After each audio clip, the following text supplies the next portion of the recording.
I'm thrilled to introduce our guest speaker today. His name is John Livesay, and he loves to help people become storytellers. He applies science of mind principles to the business world. And the insights he'll be sharing today are hard-earned from his own 20 years in high-end media sales, where he achieved Salesperson of the Year for Condé Nast. As a fun fact, he met Olympic swimmer Michael Phelps and has a story about what Michael taught him. Are you sharing that story today? Awesome. He's the author of 2 books. His most recent is titled The Successful Pitch. He's also the host of a weekly podcast of the same name. You may have seen him on ABC, CBS, or Fox News. I'm so sorry, John. And, oh my God, did I say that out loud? Okay, sorry, I'm still on heavy meds, so I forgive everything. So John wants to be clear he was on the news for his insights and not his mugshot. Please welcome John Livesay.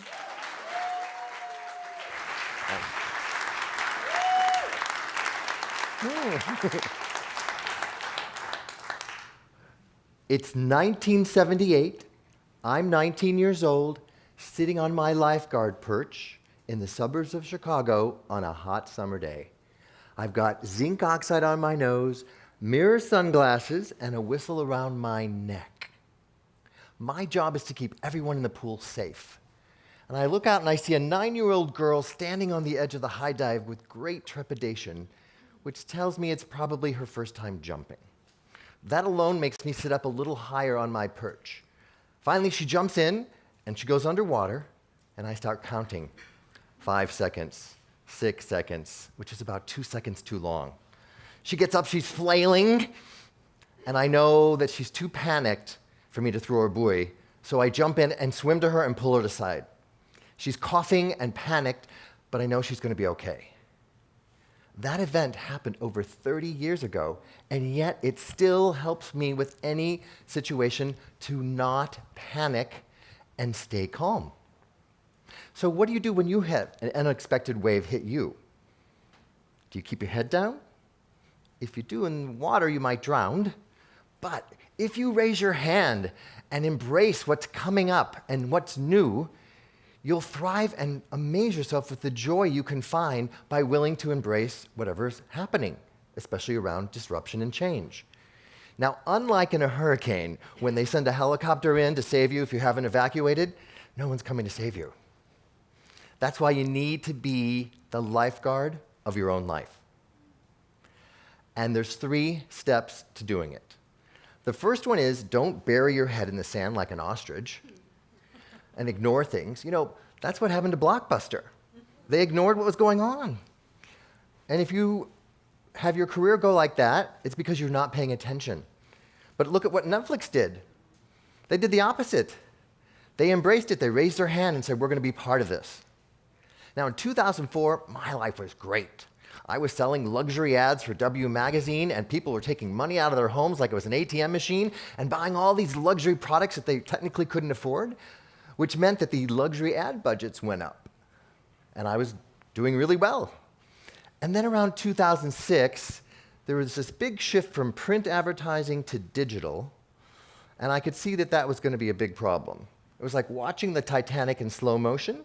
You could see it coming, and you hoped you weren't going to hit that iceberg, and you knew that was probably inevitable.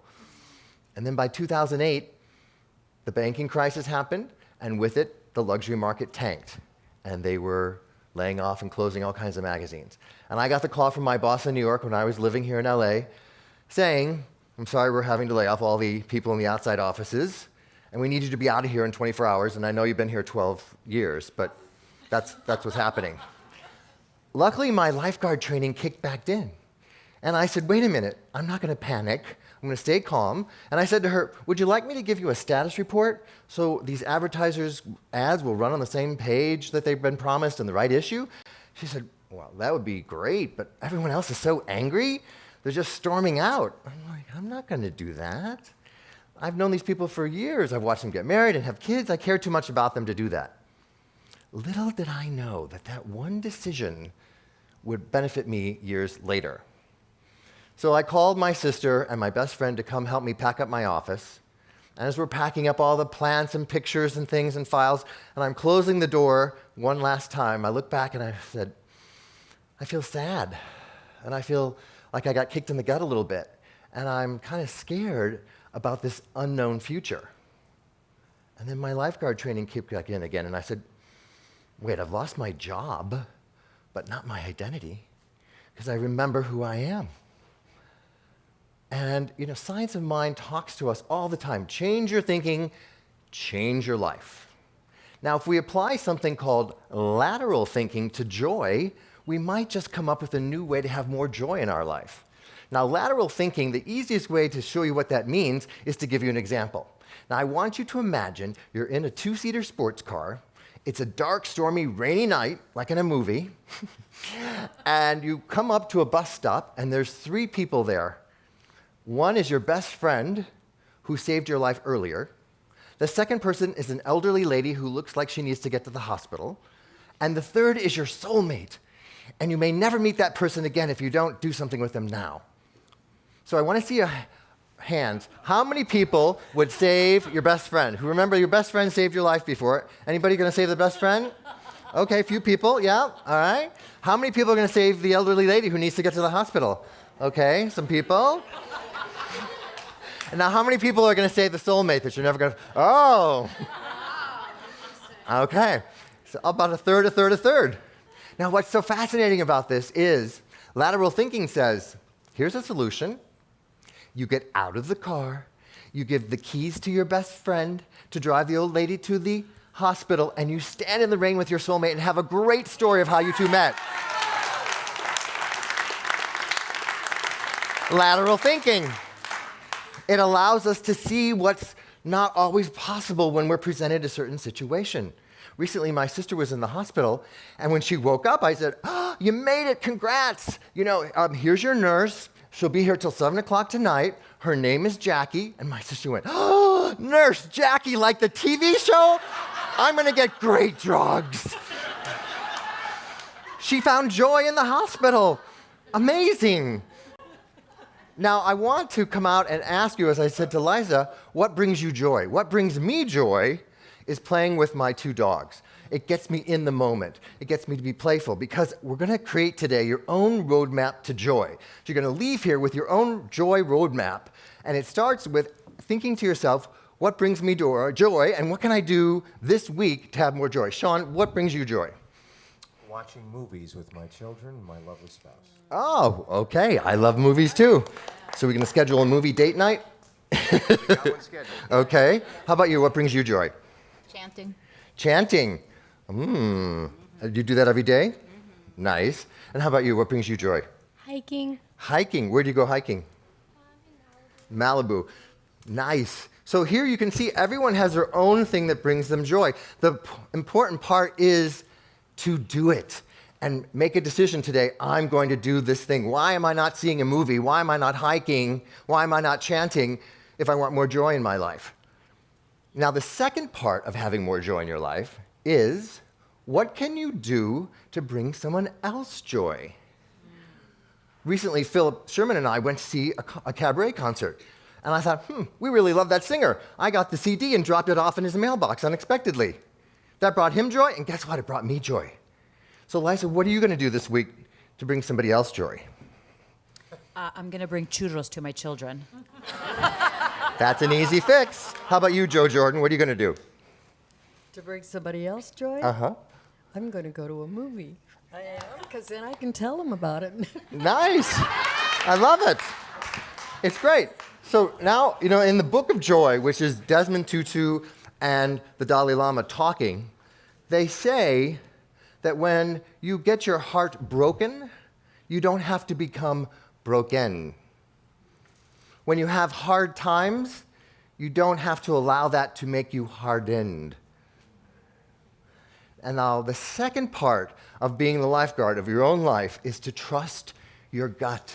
You have to combine your instinct with your intellect. The old way was, don't work hard, work smart. That's not enough anymore. So I had to figure out what I was going to do now that I'd been laid off from Condé Nast. And I thought, well, I'm going to try and learn how to sell digital advertising. And I reached out to some contacts I knew at the Daily Beast and got a phone interview. And I said to them on the phone, I'm going to be in New York visiting friends. Why don't I come by and have a face-to-face meeting? And they're like, oh, well, okay, if you're going to be here anyway. And I hadn't made any of those plans. But I was willing to invest in myself, even though no money was coming in, to get on a plane and go see them, because I knew on paper I, quote, wasn't qualified.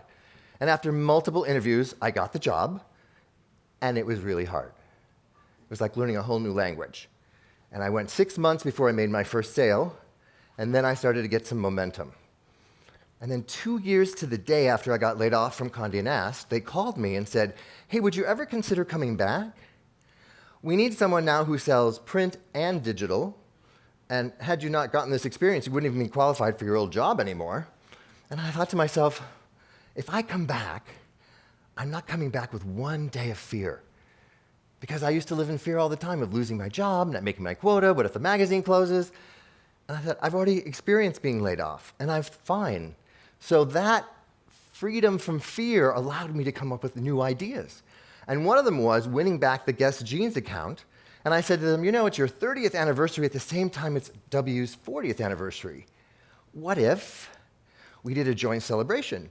Drew Barrymore's been a guest model. She's also been on the cover of W. What if we did pictures like that around the event and invited celebrities? We could get all kinds of publicity. And they said, we love it. And they ended up running a 30-page supplement inside the 40th anniversary of W magazine, and every page was a different model from the year. That's what allowed me to win Salesperson of the Year. Not just for the magazine, but for the whole company. And as I was standing up there winning the award, I thought to myself, wait a minute, I'm the same person that got laid off and is winning an award. And that's what's created my mission today, to help as many people here in this room and everyone watching online get off the self-esteem roller coaster of only feeling good if things are going great and feeling bad about ourselves if our numbers aren't where they want to be, or we didn't get the relationship or the job or whatever we think we need to be happy. And once you get off that self-esteem roller coaster, you're free to become the best you. Now, I promised you I was going to help you build your roadmap to joy. So there's some obstacles you're going to have to overcome, and the best way to overcome obstacles is to identify what they are. I call them the 3 Ds. The first one is disappointment. Let's say you're trying to lose weight, and you lose some weight and nobody notices. What the heck? What's the point? So the way to get rid of disappointment is just realize it's called self-esteem for a reason. You don't need other people to tell you you look good. Now, the second one is discouragement. Let's say you want to lose 10 pounds, you hop on the scale, only lost 2. I'm discouraged. I'm giving up. Perspective is the solution here. You probably didn't gain the weight in one day, you're not going to lose it all in one day. Now, the third D is what I call the weapons of mass distraction. Twitter, Facebook, text messages, boop, boop, boop, boop, boop, all the things that keep us from being in the moment and being present with the people where the joy is.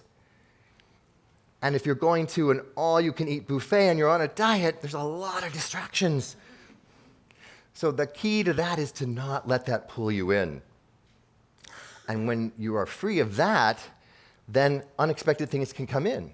Recently, a friend of mine who's a private pilot said, hey, you want to meet me at the Van Nuys Airport and we'll fly to Santa Barbara for the day? And I said, that sounds like a lot of fun. That's full of joy. I'm in. And after the laborious process of checklists and all the things to do, we're finally in the plane. And he turns to me and he says, would you like to talk to air traffic control? And I said, what would I say? It's like talking to God at the airport, right? I'm like, is this thing on? And he said, oh, it's really easy. You just say 3 things.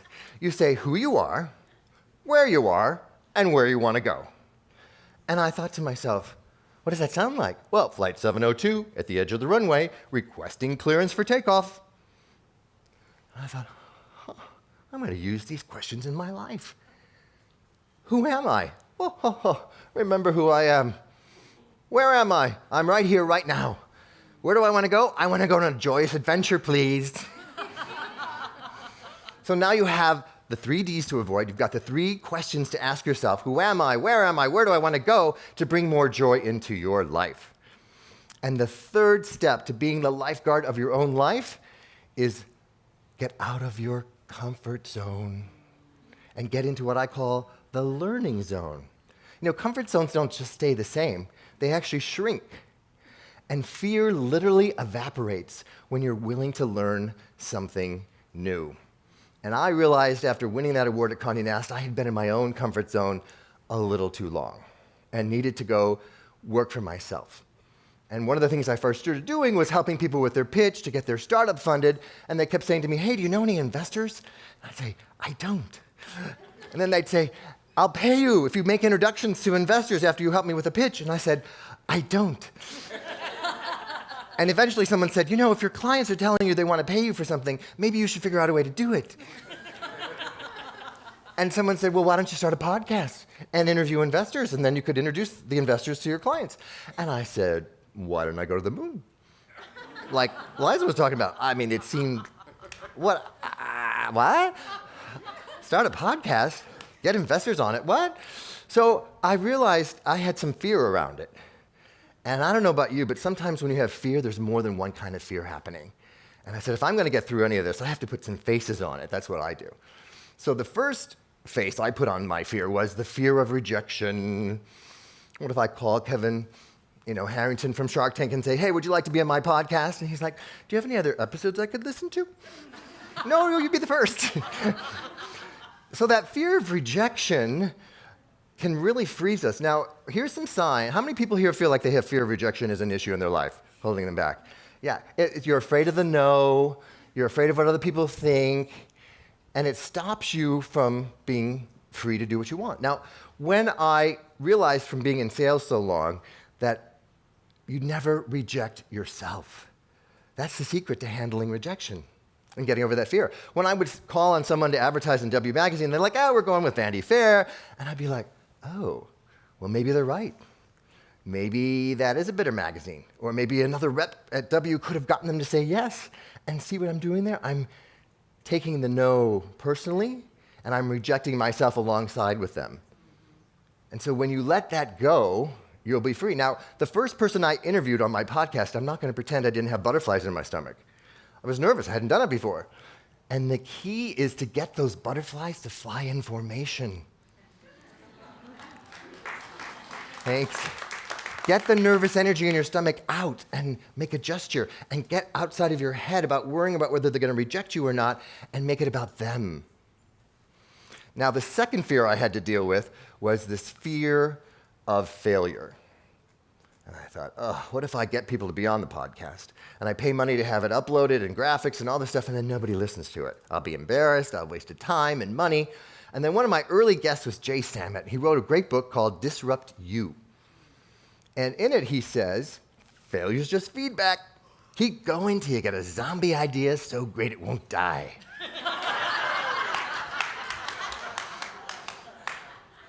So these zombie ideas are in our head, and we just go, that one won't die, it must be good.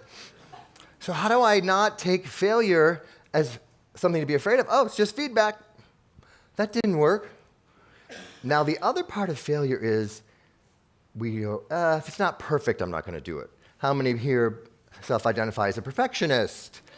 Oh my God, if it's not perfect, I'm not doing it. If it's not perfect the first time, I'm not doing it. One of my friends, when I was starting my podcast, 181 episodes ago, one a week, she said to me, you're crazy to have somebody help you with this. And I said, well, that's what I'm going to do because I don't think I'll do it. She goes, I'm going to do it myself. She still has yet to do it because she's got this perfectionist going on. If I can't do it perfectly, I'm not putting it out there. So you have to be willing to put yourself and your work and your creativity and your joy out into the world, even if it's not going to be perfect. Because I want to invite you to be a progressionist instead of a perfectionist. Add that to your roadmap to joy. Because when you start celebrating how far you've come, instead of how much it's not perfect, our brain craves feedback, and we crave progress. So if you're climbing a mountain, for example, you get halfway up, you have two choices. You can look back and go, look how far I've come. Or you can go, look how much further I have to go. Right? So if you're a progressionist, your mind is already focused on, that's what I'm going to be doing. Now, the third fear is this fear of the unknown. And honestly, this is almost what stopped me. I don't know what mic to buy. I don't know how to edit a podcast. I've been a guest, but I haven't been a host. And I found someone that's their whole business, done for you podcasting. I just get to do the part I love, which is the interview, and then put it in Dropbox, and they take it from there. So the solution to the fear of the unknown is don't go it alone. Collaborate, get some help. Be willing to invest in paying someone to help you. If you want to have a dream inside that's going to bring you joy and that the world needs, get some help. Now, what I've really noticed about people who have a lot of joy in their life is that they have a lot of passion too. A few years ago, I got to meet Michael Phelps, as promised, from the introduction from Barbara.